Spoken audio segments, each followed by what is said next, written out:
In the fall of 1969 at Stanford University, a freshman named Nick McKenzie rode in an 8-person shell.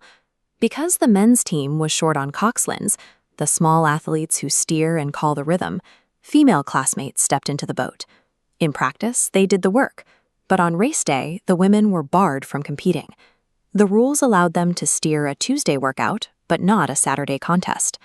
When Nick objected, he wasn't met with an argument. He encountered the quiet, immovable weight of institutional habit. This 1971 data shows the scale. 3.7 million boys played high school sports, against just 294,000 girls. The disparity applied everywhere. Newspapers ran sex-segregated ads, and schools expelled pregnant students. Medical and law schools used strict quotas, capping female enrollment near 10%.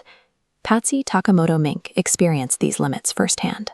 Before she became a congresswoman, she applied to medical school and was rejected by between 12 and 20 different institutions, explicitly because she was a woman. These policies were the baseline settings of American education and labor. In 1971, exclusion was treated as a standard feature of institutional design, rather than a point of debate. In June 1972, Congress passed a massive education bill.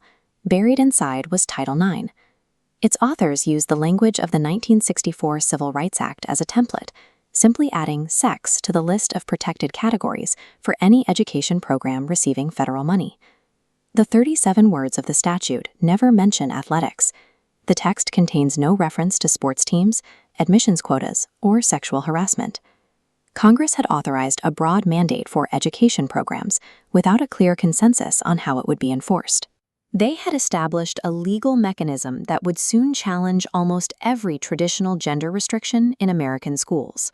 The response on the playing field was immediate. Starting from the 1971 baseline of 294,000 girls, high school participation surged as schools adjusted to the law, eventually rising to more than 3.4 million today. This growth forced colleges to build women's varsity programs, creating a massive talent pool. The college game became the engine for the U.S. women's national soccer team, which has won 4 of the 8 FIFA Women's World Cups. By the 1990s, the depth of talent in college basketball programs reached a point where a professional league became sustainable, leading to the first season of the WNBA in 1997. By removing the legal barriers to entry, Title IX effectively built a systemic pipeline for female athletic performance. In high schools, the law ended the practice of routing girls into home economics while reserving wood and machine shop for boys. For the first time, a student's vocational track was no longer determined by their gender. In higher education, the demographic makeup of entire professions shifted. Women moved from the 10% quota era to representing the outright majority of all U.S. medical and law students by the late 2010s. To maintain this access, regulators developed the 3-part test. Schools prove they are providing equal opportunity by showing athletic participation is proportional to enrollment, by demonstrating a history of expanding programs, or by proving they have fully met the interests of female students. This federal leverage reorganized the demographic makeup of American professional power. The law ensured that institutional rejections, like the ones Patsy Mink received, were no longer a legal possibility. This shift created friction, particularly in men's athletics. When a university eliminates a sport, the impact is felt by athletes like the high school wrestler, who was recruited to a college program only to see it cut before his first season. Since 1972, more than 450 college wrestling programs have been eliminated. Men's gymnastics has faced a near extinction, falling from over 200 programs to fewer than 20 today. Critics point to the law's proportionality rule, but the difficulty is rooted in the roster math of big-time college sports.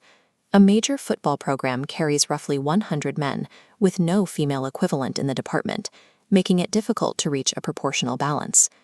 Title IX does not require schools to cut men's teams. However, universities often choose to eliminate smaller men's sports rather than trim their football budgets. In 2006, Rutgers spent $175,000 on football hotel rooms, more than the entire budget of the men's tennis team the school had just cut. The grievance of the cut athlete is real, but it is largely a result of athletic departments choosing to preserve their primary financial engines over smaller men's programs. The law also evolved to cover campus sexual harassment. This forced universities to build formal systems for investigating and adjudicating assault allegations, treating sexual violence as a barrier to equal education. This expansion created a debate over due process.